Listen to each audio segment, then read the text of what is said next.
લાંચ લેતા સરપંચના પતિ સહિત 2 ઝડપાયા, એસીબીની સફળ ટ્રેપ।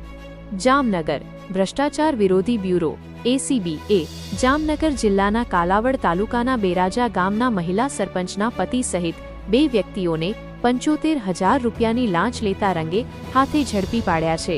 આ લાંચ બેલાની ખાણના ધંધામાં કોઈ હેરાનગતિ ન થાય તે માટે માંગવામાં આવી હતી। મુખ્ય આરોપીઓ દિનેશભાઈ તેજાભાઈ જેપાર, બેરાજા ગ્રામ પંચાયતના સરપંચના પતિ, હમીરભાઈ દેવરાજભાઈ સોલંકી, દિનેશભાઈ વતી લાંચ સ્વીકારનાર વ્યક્તિ। ફરિયાદીની ફરિયાદના આધારે એસીબીએ તા 19 સપ્ટેમ્બર 2025ના રોજ છટકું ગોઠવી બંને આરોપીઓને જામનગર કાલાવાડ રોડ પરથી ઝડપી પાડ્યા હતા। એસીબીએ લાંચની રકમ 75,000 રૂપિયા પણ રિકવર કરી લીધી છે। આ કેસમાં વધુ તપાસ ચાલુ છે।